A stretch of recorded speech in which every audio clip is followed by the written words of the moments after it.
幽灵船长范德戴肯，准确的说是范德戴肯九世，一直深深喜欢着人鱼公主白星，以至于到了极端变态的地步。范德一直认为白星公主也是喜欢他的，他们两个是自由恋爱，只不过由于尼普顿国王从中阻拦，才耽误了他和白星公主的恋爱。在这深深的海底，不管如何寻觅，都找不到像白星这样高贵美丽的女人。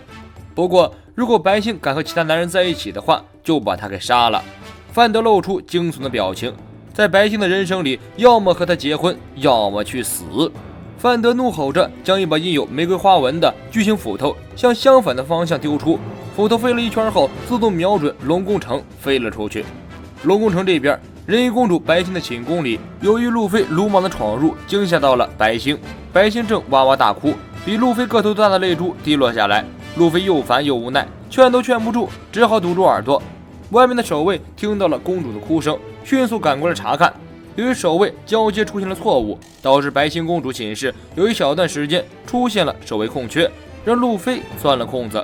不过也正是这个错误，注定了路飞和白星的相识。白星常年受到范德骚扰，导致心理出现疾病，患有严重的被害妄想症。看到路飞这个人类后，白星第一个想法就是总有刁民想谋害我。路飞给白星一顿解释，自己并不是来谋害他的，白星根本听不进去。这时候一阵邪风吹来，范德的玫瑰巨斧从门缝中旋转着飞进来，直接冲向了白星的脑袋。路飞窜到白星面前，从正面硬生生地将高速旋转的斧头夹住，接着用力一掀，将斧头扔到一边，救了白星一命。这个时候，尼普顿右大臣带着卫兵赶到了白星的寝室。白星在这时突然相信路飞是个善良的人，将他藏在自己的手里，躲开了卫兵们的盘查。右大臣告诉白星，因为草帽团被怀疑是拐走人鱼的犯人，所以现在已经准备将他们作为危险人物逮捕起来。草帽团的剑士已经被灌醉关起来了，其余的成员估计也陆续被抓了起来。船长路飞目前还在逃状态，需要白星公主提高警觉，一旦发现异常，立刻呼叫卫兵。而在龙宫城内等着开宴会的娜美三人已经被龙宫城的卫兵给包围住了，看这架势，明显是一场鸿门宴啊！尼普顿的左大臣从卫兵中站出来，向娜美三人宣布了草帽团的2条嫌疑罪状：第一，有绑架人鱼湾人鱼的嫌疑；第二，根据下列的预言，有毁灭渔人岛的嫌疑。这2条罪状根本都是无稽之谈，而且毫无根据可言，连国王尼普顿都看不下去了。但是左大臣态度强硬，指挥卫兵立刻逮捕3人，保护渔人岛。白星公主其实在见到路飞的一刻，就猜到路飞是救下自己宠物鲨鱼的救命恩人。她问路飞是坏人吗？路飞想了想说，这个还是你来决定吧。草帽团是救了白星宠物鲨鱼的恩人，白星不知道为什么父亲会突然向他们发难，把他们抓了起来。他很抱歉，路飞却毫不在意，告诉白星，凭你们手下的卫兵根本抓不到自己的伙伴。白星公主很善良，她相信路飞是一个好人。路飞倒是不在乎他的看法，问白星那个斧头的事情。原来范德戴肯是把果实能力者，只要是被他碰过的人都会成为他的活靶子，无论何时何地投出去的东西都会准确无误地找到目标。白星拒绝了范德的求婚，因此被范德怀恨在心，时不时就投出一把斧头恐吓白星。因为外面实在是太危险，白星只能被关在这个铜墙铁壁中，不能踏出去一步。路飞肚子饿得咕咕直叫，白星叫卫兵送来热气腾腾的食物。因为白星被软禁起来的原因，他很多时候都是自己一个人，除了宠物鲨鱼，没有人找他聊天。他看到路飞不像是坏人，于是滔滔不绝地和路飞聊了起来。路飞只顾吃东西，根本不会理会白星。白星好奇地碰了一下路飞鼓起的脸颊，把路飞嘴巴里的食物挤了出去。路飞大声斥责白星，白星一愣，被吓哭了。路飞口这样地说道，你明明那么大，又爱哭又胆小，我讨厌你。白星感觉犹如一道闪电劈进了脑袋里，从小到大没有人斥责过他，也没有人讨厌过他。路飞的一席话让白星大受打击，哭着想把路飞赶走。路飞却一脸轻松，将桌子上的食物一扫而光后，若无其事地问白星，被囚禁了10年都快呆出病了，你有想去的地方吗？我带你去。白星很害怕，虽然自己有很多想去的地方，但是外面太危险了，自己是不可能出去的。路飞哈哈一笑，想要出去那就出去散散步吧，如果有什么东西飞过来，我就把它打飞。路飞很轻松的一句话给了白星莫大的鼓励。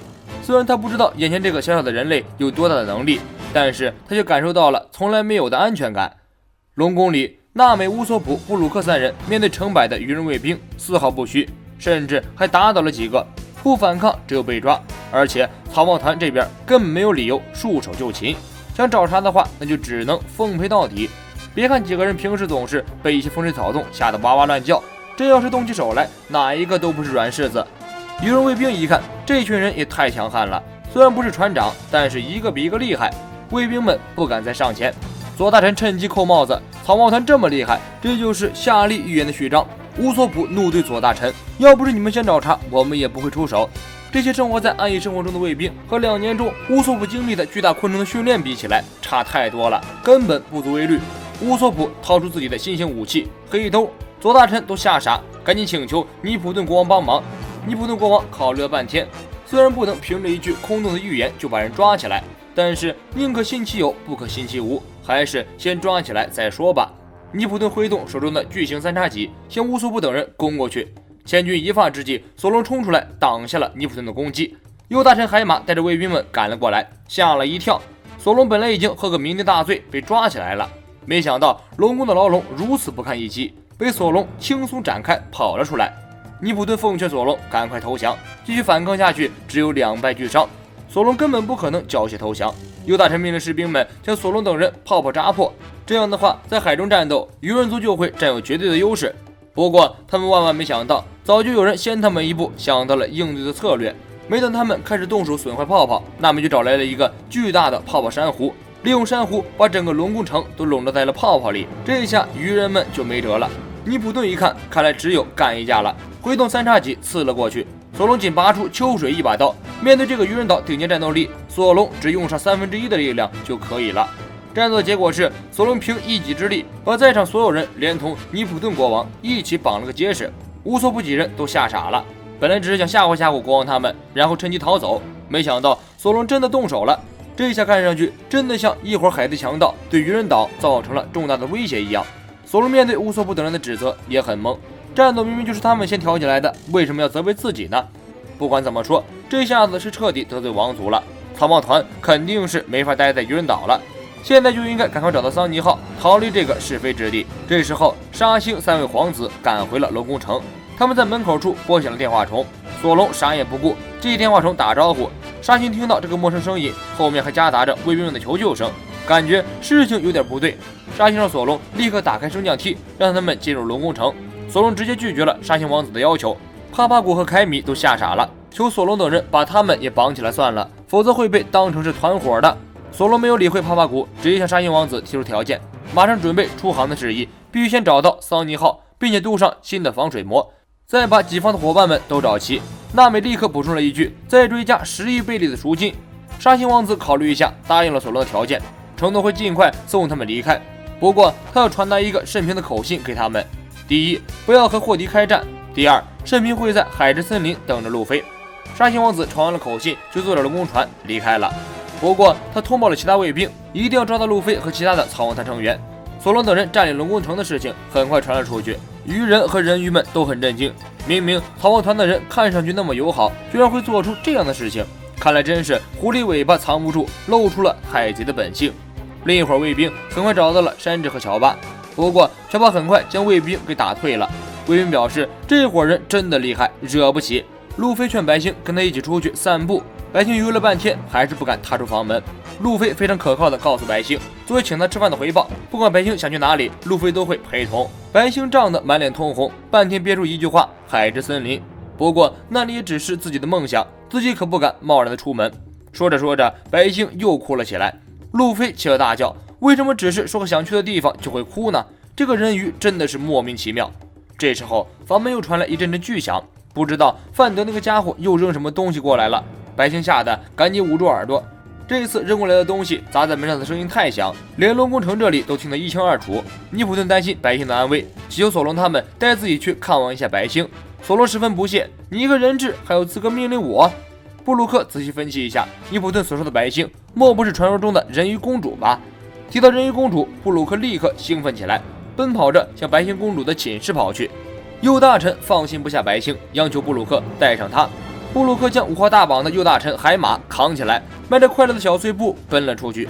路飞一再保证一定会保证白星公主的安全，白星高兴的大哭。路飞告诉她，如果再哭就拒绝带她出去。白星公主在路飞不断的鼓动下，终于鼓起勇气准备出门。不过白星的体型实在太过庞大，为了避免出门过于显眼，路飞让白星藏在宠物鲨鱼的嘴里面，然后打开房门将白星送了出去。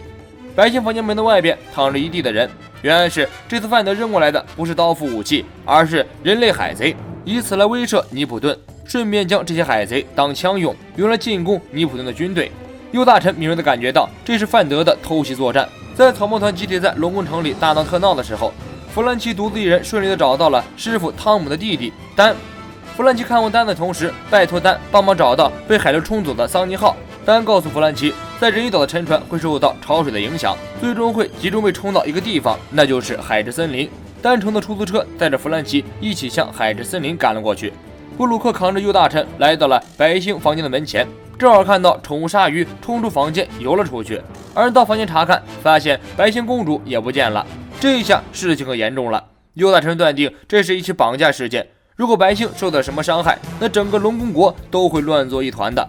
白星公主失踪了，那些被范德扔过来的人类海贼又打算用武力进行侵略，龙宫城一时之间危机四伏。右大臣让布鲁克带着自己赶回去向尼普顿报告，这些事情已经严重到了危害国家安全的地步。就在几个小时前，范德戴肯赶到了霍迪的新鱼人海贼团所在的愚人街诺亚，与霍迪达成了联合作战的协议。二人的目标一致，都是极度仇视和平派的尼普顿，希望将尼普顿推下台，将整个愚人岛大闹一番。这时树上的小巴走出来，想要阻止霍迪的阴谋。在小巴还在跟阿龙混的时候，霍迪就开始崇拜阿龙等人。阿龙的思想深深影响到了霍迪，因此霍迪一直把奴役人类，使愚人凌驾在人类之上作为自己的目标。